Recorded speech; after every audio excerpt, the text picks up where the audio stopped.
தமிழ்நாடு விரும்புகிற முதலமைச்சர் யார்? எனக்கு முன்னாடி அண்ணன் ஒரு கோடு போட்டு போனாங்க, ஜெயசீலன் அண்ணன் தமிழ்நாட்டை விரும்புகிற முதலமைச்சர் யார் என்று. அநேகமாக ரெண்டையும் சேர்த்து தலைப்பாக வைத்துக் கொள்ளலாம் என்று நான் நினைக்கிறேன். ஏன்னா நான் சொல்ல போகிறவர் அப்படியானவர் தான். அவரும் தமிழ்நாட்டை விரும்புகிறார், தமிழ்நாடும் அவரை விரும்புகிறது. என்னென்ன காரணத்துக்காக விரும்புது? காலம் அவருக்கான வாய்ப்பை கொடுத்த போது அந்த வாய்ப்பை இறுக பற்றினார். தமிழ்நாட்டில் 4.5 ஆண்டு காலம் ஆட்சி நடத்தி காட்டினார். ஒரே ஒரு மாதத்தில் ஆட்சி கவிழ்ந்துவிடும் என்று சொன்னார்கள். இவரால் ஆள முடியுமா என்று சொன்னார்கள். உருவ கேலி பேசினார்கள். இவருக்கு என்ன தகுதி இருக்கிறது என்று பேசினார்கள். 4.5 ஆண்டு காலம் எத்தனையோ தடங்கல்களை தாண்டி அந்த ஆட்சியை நடத்தி காட்டினார். அதில் 2 ஆண்டு காலம் கொரோனாவிலே போனது. மீதி கிடைத்த 2 ஆண்டு காலத்தில் 11 மருத்துவக் கல்லூரிகளை கொண்டு வந்தார், 6 சட்டக்கல்லூரிகளை கொண்டு வந்தார், 5 கால்நடை பல்கலைக்கழகங்கள், 4 வேளாண் கல்லூரிகள், 68 கலை மற்றும் அறிவியல் கல்லூரிகள் கொண்டு வந்தார். நான் சொல்லுகிறேன், அடுத்து 2034 மத்திய அரசு வைத்திருக்கிற இலக்கை, அரசு பள்ளிக்கூடத்திலே படித்த மாணவர்கள் உயர்கல்வியிலே சேர்வது 21 விழுக்காடாக இருந்ததை 54 விழுக்காட்டிலே கொண்டு வந்து நிறுத்தியது கடந்த 10 ஆண்டு கால அரசாங்கம். அதிலே முக்கிய பங்கு வகித்தவர் புரட்சி தமிழர் எடப்பாடியார். கஞ்சிக்கு வழியில்லை என்கிற நிலை தமிழ்நாட்டிலே இருந்தது உண்மை. அண்ணா திராவிட முன்னேற்ற கழக ஆட்சி வந்த பிறகு பட்டினி சாவு, பசியால் பட்டினியால் தமிழ்நாட்டில் ஒரு மரணம் இல்லை என்பதை நிலைநிறுத்தி காட்டிய ஆட்சி அண்ணா திராவிட முன்னேற்ற கழகத்தினுடைய ஆட்சி. நான் சொல்லுகிறேன், உலகமே மூடி போனது, உலகமே பயந்தது. கொரோனா வந்த போது என்ன எல்லாத்துக்கும் புதுசது, எல்லா ஆட்சியாளர்களும் பயந்தார்கள். வடநாட்டிலே கூட பல மாநிலங்களிலே தொழிலாளர்கள் ஆயிரக்கணக்கான கிலோமீட்டர் தூரங்கள் தன்னுடைய மனைவியையும் குழந்தையையும் கூட்டிக் கொண்டு நடந்தே போகிற காட்சிகளை பார்த்தோம். அம்மா உணவகங்கள் என்கிற அட்சய பாத்திரங்களை திறந்து விட்டார். தமிழ்நாட்டில் ஒரு பட்டினி சாவு கிடையாது. ஆட்சி நடத்துவது எப்படி என்பதை இந்த மண்ணுக்கு சொல்லிக் கொடுத்த தலைவன் புரட்சி தமிழர் அண்ணன் எடப்பாடியார். அதனால் நான் சொல்லுகிறேன், அவர் நீங்கள் நினைப்பதை போல அவருக்கு பெரிய பின்புலம் இல்லை, அவருக்கு எந்த விதமான கவர்ச்சி அரசியலும் அவருக்கு இல்லை, அவர் யார் வீட்டு எந்த முதலமைச்சர் வீட்டிலும் பிறந்து வந்தவர் இல்லை, எதுவும் இல்லை. சாதாரண குடிமகனாக வந்தார். நீங்கள் எத்தனை காலம் வேண்டுமானாலும் அவரை உருவ கேலி பேசுங்கள், நீங்கள் எத்தனை காலம் வேண்டுமானாலும் அவரை எள்ளி நகையாடுவதற்கு என்னென்ன பயன்படுத்த முடியுமோ பயன்படுத்துங்கள். அந்த மனிதர் தொண்டால் பொழுதளந்தார், சாதனைகளால் பொழுதளந்தார். இப்போ எனக்கு முன்னாடி பேசிய மரியாதைக்குரிய டாக்டர் அவங்க அடுக்கிட்டே போனாங்க. அம்மா அவர்கள் இருந்திருந்தால் அவர் சிஏஏவை அனுமதித்திருப்பாரா, என்ஆர்சி அனுமதித்திருப்பாரா, அப்படியே ஒரு ஃப்ளோவில் போயிட்டே இருக்கும்போது திடீர்னு காமன் சிவில் கோடை அனுமதித்திருப்பாரா என்று கேட்டார். நீங்கள் கவனித்தீர்களா தெரியவில்லை, நான் கவனித்து தொலைத்து விட்டேன். அம்மா அவர்கள் அதை ஆதரித்தார், எடப்பாடியார் தான் எதிர்த்தார். காமன் சிவில் கோடை. அப்ப ஒரு கட்சி ஆட்சி நடத்துகிற போது வரலாற்று சூழலிலே அரசியல் தேவைகளுக்கேற்ப கட்சியினுடைய தலைமை முடிவெடுக்க வேண்டும்.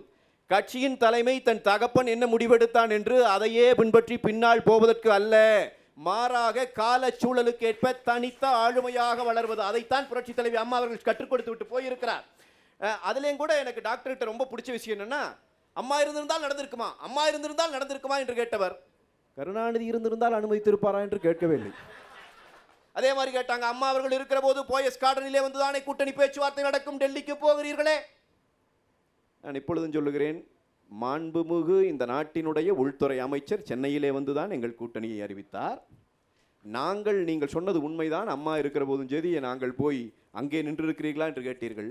நாங்கள் நின்றதில்லை, ஆனால் சோனியா காந்தி அவர்களின் வீட்டில் பல முறை கருணாநிதி அவர்கள் நின்றிருக்கிறார். என்ன உங்க பிரச்சனை? எங்க நாங்கள் காம்ப்ரமைஸ் பண்ணோம்? எத்தனை நாளைக்கு இந்த கதை சொல்வீங்க?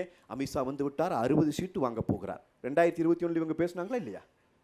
குறைந்தபட்சம் ஒரு மன்னிப்பு கேட்டீங்களா? ஒரு மன்னிப்பு கேட்டீங்களா? அம்மா இல்லை, உண்மைடா. அவர் பல்கலைக்கழகத்திலே படித்த புரட்சி தமிழர் எடப்பாடியார் தான் கூட்டணி பேச்சுவார்த்தை நடத்தினார். பாரதிய ஜனதாவும் எங்களுக்கு எந்த நெருக்கடியும் கொடுக்கல. அவங்களுடைய உயரம் என்ன என்பது அவர்களுக்கு தெரிந்திருந்தது. பேச்சுவார்த்தை நடந்தது, 60 சீட்டாக கொடுத்தோம். இவங்க என்ன பேசுனாங்க? அவ்வளோதான், அமித்ஷா வந்துட்டார். நான் சொல்கிறேன், இந்த 2000 ஆண்டு முடிஞ்சு இந்த 25 ஆண்டுகளில் இந்த களத்தில் அதிகமான அரசியல் பிரச்சனைகளை சந்தித்த தலைவர்னு சொன்னால் அது எடப்பாடியார் தான். துரோகிகளாலும் எதிரிகளாலும் தொடர்ச்சியான பிரச்சனை அத்தனையும் அந்த மனிதன் வென்று காட்டி இருக்கிறார். பேசுறதுங்க, மேடையில் பேசுறது ஒன்று. கல்யாண சுந்தரம் நல்லா பேசுறங்காட்டி நல்ல ஆளுமையா இருப்பான்னு சொல்ல முடியாது. செய்து காட்டணும், செயல்ல செஞ்சு காட்டினார். தமிழ்நாடு நாள் வேண்டும் என்கிற கோரிக்கை 60 ஆண்டு கால கோரிக்கை. தமிழ்நாடு மாநிலமாக பிரிந்தது 60 ஆண்டு கால கோரிக்கை. தமிழ்நாடு வேண்டும் என்கிற கோரிக்கை, தமிழ்நாடு நாள் வேண்டும் என்பது புரட்சி தமிழர் அண்ணன் எடப்பாடியார் இருக்கிற போதுதான் தமிழ்நாடு நாள் நவம்பர் 1 கொண்டாடுவோம் என்கிற அறிவிப்பை கொடுத்தார், கொண்டாடினார், அரசு விழாவாக கொண்டாடினார். என்னைக்காவது பேசியிருக்கீங்களா? என்ன மண்ணை காப்பாற்றினார். நான் சொல்லுகிறேன், இந்த நாட்டிலே உணவு பிரச்சனை தீர்வதற்கு, பட்டினி தீர்வதற்கு அண்ணா திராவிட முன்னேற்ற கழகம் போராடி இருக்கிறது, வென்று காட்டி இருக்கிறது. எங்கள் புரட்சி தமிழர் எடப்பாடியார் அவர் காலத்திலே வடம் பிடித்து நின்றிருக்கிறார். மருத்துவம் இலவசமாக வேண்டும் என்று நாம் தமிழர் கட்சி கேட்கிறது. நான் சொல்லுகிறேன், புரட்சி தமிழர் எடப்பாடியார் காலத்திலே தான் 2000 அம்மா மினி கிளினிக்குகள் வந்தது தமிழ்நாட்டில். 2000 அம்மா மினி கிளினிக்குகள், கிராமங்கள் தோறும் மினி கிளினிக்குகள், மருத்துவர்கள், ஒவ்வொரு வீட்டிற்கும் மருத்துவத்தை கொண்டு போய் சேர்க்க வேண்டும் என்று ஒரு சாதாரண குடும்பத்திலே இருந்து வந்த மகன் தான் கனவு கண்டார். அதை நிறைவேற்றி காட்டினார். நீங்க என்ன இதுல போய் அவர் இன்னைக்கு குறை சொல்றீங்க? எங்களுக்கு ஒண்ணுமே புரியலையே. ஏன் தெரியுங்களா? நாம் தமிழர் கட்சியின் மீது எனக்கும் பெரிய அன்புண்டு. நாம் தமிழர் கட்சிக்கு நான் அன்போடு, மிகுந்த பணிவன்போடு சொல்ல விரும்புவது என்ன தெரியுமா? அண்ணன் சீமான் அவர்கள் குறித்து, அவருடைய தனிப்பட்ட வாழ்க்கை குறித்து எங்கள் பொதுச் செயலாளரிடம் ஒரு கேள்வி கேட்டார்கள். பார்த்தீங்களா யாராவது? அதையே ஒரு கேள்வி கேட்டாங்க பத்திரிகையாளர்கள். சீமானுக்கு இந்த மாதிரி வந்திருக்கேன், இந்த என்ன பதில் சொன்னார்? என்ன பதில் சொன்னார்? அதெல்லாம் தனி விஷயம், அதையெல்லாம் நீங்க இங்க செய்தியாக்கிட்டு இருக்காதீங்க, அது இல்ல அரசியல், அவர் பேசுகிற அரசியலை பாருங்கள் என்று சொல்லிவிட்டு போனார். அது நாகரிகமுள்ள தலைவனுக்கு அழகு. இந்த நாகரிகம் தான் அவரை முதல்வராக்குகிறது. ஆன்லைன் ரம்மி விளையாடி ஆயிரக்கணக்கான இளைஞன் சாகரான்னு எடப்பாடியார் நெஞ்சுரத்தோடு தடை போட்டாருங்க. லாட்டரியை புரட்சி தலைவி அம்மா அவர்கள் இந்த மண்ணிலே தடுத்து நிறுத்தி காட்டினார். ஏன் இதெல்லாம் பேச மாட்டேங்கிற எத்தனை இளைஞர்களுடைய வாழ்வை காப்பாற்றி செயல்கிறது. எங்க ஆட்சி போகணும்னு மறுபடியும் வந்துருச்சு ஆன்லைன் ரம்மி. அப்புறம் ஒரு வருஷம் ஆச்சு இவங்க சட்டம் இயற்றுறதுக்கு. ஒரு வருஷம் கழிச்சு சட்டம் இயற்று ஆளுநர் கையெழுத்து போட்டு இருந்தாங்க. இப்போ எப்படியோ மத்திய அரசு, மாநில அரசு எல்லாம் சேர்ந்து அதுக்கு ஆனால் அதை நிறைவேற்றி காட்டி அந்த தடுத்து நிறுத்தி வச்சிருந்தார் அவர் ஆட்சி காலத்தில். அன்னைக்கு இல்லையே. அப்போ இதெல்லாம் சாதனைன்னு சொல்கிறோம். இத்தனை கல்லூரிகளை கொண்டு எங்க நான் ஒன்று கேட்கறேனுங்க, இந்த கதையெல்லாம் பேசாதீங்க. அவரை பற்றி நீங்கள் எவ்வளோ வேணால் கேவலமாக நீங்கள் எழுதுகிற நேரட்டிவ் எல்லாம் விட்டுருங்க. மனுஷன் 11 மருத்துவக் கல்லூரிங்க. இந்தியா விடுதலை அடைஞ்சதுலேருந்து இன்னைக்கு வரைக்குங்க இந்தியாவில் எந்த மாநிலத்திலும் ஒரு ஆட்சி காலத்தில் 11 மருத்துவக் கல்லூரிகள் மருத்துவமனைகளோடு வாங்கியதாக சரித்திரம் இல்லைங்க. ஒரு மனுஷன் தாங்க வாங்கினாரு. 11 மருத்துவக் கல்லூரிகளை கொண்டு வந்தார். 5 ஆண்டு காலம் ஆட்சி நடத்தி இருக்கிறார் ஸ்டாலின் அவர்கள். அந்த 12 மாத்திருக்கலாம்ல. ஒரு மருத்துவக் கல்லூரி. இதைத்தானுங்க சொல்றேன் நாங்க. திமுக, அதிமுக, ஒன்னு திமுக. நான் இப்பவும் சொல்றேன், திமுக செய்த டேமேஜை சரி பண்றக்கே அதிமுகவுக்கு 31 ஆண்டு கால ஆட்சியில பாதி காலம் போச்சு. தாவேகா இந்த தம்பிகளை பார்த்து பேசுகிற போது கூட்டணிக்கு கொடி அசைச்சிட்டாங்கன்னு சொல்லிட்டாரு. எத்தனை நாளைக்கு அதை பேசிட்டே இருப்பீங்க? நான் கேட்குறேங்க, மனசாட்சி நெஞ்சில ஒரு சிந்தனை, ஒரு கொஞ்சமாவது அறிவும் சிந்தனையும் இருக்கிறவங்க சொல்லுங்க. அன்னைக்கு வந்து அந்த கொடியாட்டினாங்கள அந்த பசங்க, அவங்களாம் அதிமுக வந்துட்டாங்களா? இல்லை, அவன் அங்கே தான் இருக்கான், தாவேக்கால தான் இருக்காங்க அந்த பசங்க. எங்கள் பொதுச் செயலாளர் அவங்கள அதிமுக வான்னு கூப்பிடல. நான் ஒன்னே ஒரு கேள்வி கேட்குறேன். இன்னைக்கு இருக்கிற இந்த நேரத்தில் கூட்டணி கட்சியும் இல்லாமல் எதிர்க்கட்சியாக இருக்கிற நேரத்திலே ஒரு தலைவன் வந்து கூட்டத்திலே பேசுகிற போது இன்னொரு கட்சியைச் சேர்ந்த இளைஞன் வந்து கொடி அசைக்கிற அளவிற்கு மரியாதையோடு ஒரு தலைவர் இந்த மண்ணிலே இருக்கிறாரா? அந்த இளைஞர்கள் நெஞ்சுரத்தோடு தன் தலைவனை நேசிக்கிற இளைஞர்கள் எதற்காக வந்தார்கள்?